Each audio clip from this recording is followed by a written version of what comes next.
Hi అండి. ఈరోజు వీడియోలో శారీ బల్కీగా లేకుండా లూజుగా రాకుండా ఒంటికి అద్దినట్టు టైట్గా ఎలా ఉండాలో ఈ వీడియోలో మీతో షేర్ చేస్తాను. ఈ వీడియోనైతే ఫస్ట్ నుంచి లాస్ట్ వరకు స్కిప్ చేయకుండా చూడండి. ఫస్ట్ మనం శారీ మొత్తాన్ని ఒక్కసారి పళ్ళు ఎట్టుందో కట్టు చెంగు ఎట్టుందో చూసుకున్న తర్వాత ఫస్ట్ మనం పళ్ళు పాటు ఎంత సైజ్ కావాలో చూసుకొని ఎంత లెంత్ కావాలో చూసుకొని మనం ప్లీట్స్ అనేది అరేంజ్ చేసుకుందాం. ఫస్ట్ అరేంజ్ చేసుకుంటే సగం వర్క్ అయిపోయినట్టే అనమాట. మనకి ఫస్ట్ పెద్ద టాస్క్ ఏంటి అంటే పళ్ళు పెట్టుకోవడం చాలామందికి ఇంకొకళ్ళ హెల్ప్ లేనిదే పెట్టుకోలేరు అనమాట. చాలామంది నాకు డిఎం చేసే వాళ్ళందరూ ప్రాబ్లం అదే. నేను పళ్ళు పెట్టుకోవాలంటే చాలా ఇబ్బందిగా ఉంటుంది మేడం ఎలా అని అడుగుతున్నారు.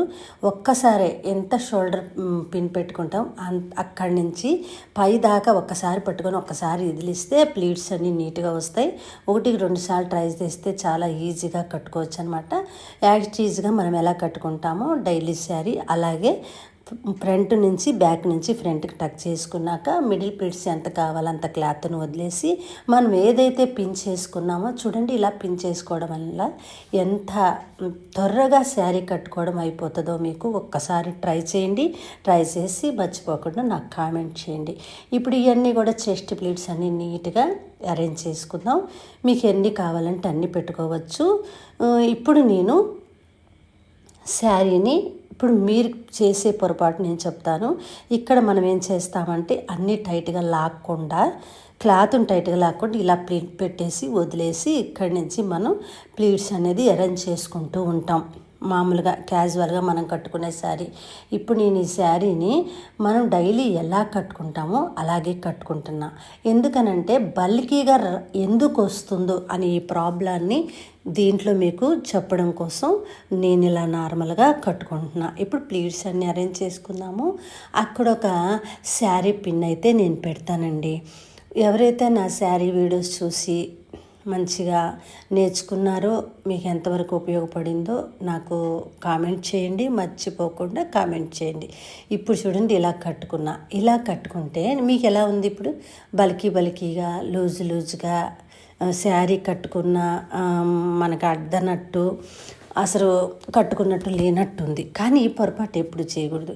ఎప్పుడైతే మనం ఇప్పుడు మిడిల్ ప్లీట్స్ పెట్టిన తర్వాత ఫస్ట్ మనం ఇక్కడ ఒక పిన్ పెట్టేసేయండి. అప్పుడు మిడిల్ ప్లీట్స్ అటు ఇటు చెరగకుండా నీట్గా ఉంటాయి అన్నమాట. ఇప్పుడు నేను ఇక్కడ పిన్ పెట్టాను.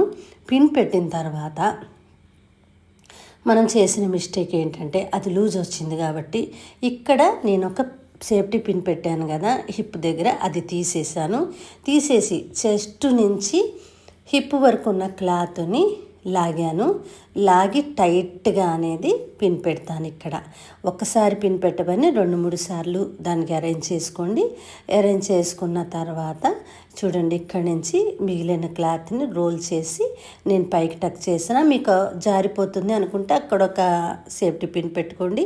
ఇన్ని పిన్నులు పెట్టాలా అని నన్ను మీరు క్వశ్చన్ వేస్తారు, కానీ పెట్టుకోవాలండి. బిగినర్స్ ఎవరున్నారో వాళ్ళు పెట్టుకోవాలి. బిగినర్ కాదు, మనకు బాగా ప్రాక్టీస్ ఉంది అనుకున్న వాళ్ళు అవసరం లేదు. ఇప్పుడు చూడండి, వెనకాల లూజ్ వస్తుంది. ఆ లూజ్ని రానియకుండా మనం ఏం చేయాలంటే మొత్తం సరి చేసుకొని గట్టిగా లాగి ఇప్పుడు అక్కడొక పిన్ను పెడుతున్నాను నేను. ఎందుకు? శారీ టైట్గా ఒంటికి అద్దినట్టు కావాలి, మాకు లూజ్ వస్తుంది మేడం, ఇది వెనకాల కూడా లేసినట్టు ఉంటుంది, లూజ్ ఉంటుంది అన్న వాళ్ళకి ఈ టిప్ అయితే నేను షేర్ చేసిన. ఈ వీడియో మీరు చూసినట్టయితే చాలా టిప్స్ అనేది ఇందులో మీకు చెప్తూ ఉన్నాను, అబ్జర్వ్ చేయండి. ఇప్పుడు నేను అక్కడ టైట్గా లాగి అక్కడ ఒక సేఫ్టీ పిన్ ఒక్క చెంగుకే పెట్టాను.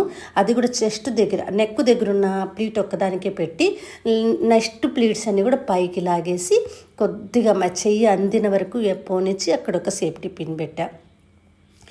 ఇప్పుడు నేను కట్టుకుంటే ఎంత టైట్గా ఉందంటే నాకు అసలు లూజ్ అనే సమస్య లేదు. ఒక్కసారి ట్రై చేయండి. మీరు కావాలి అనుకుంటే ఇలాగ 1-2 సార్లు ట్రై చేశారంటే మీకు ఎంత టైట్గా ఉందో ఒక్కసారి చూడండి. ఓవరాల్గా శారీ అయితే ఇలా ఉండే. మర్చిపోకుండా లైక్ చేసేయండి.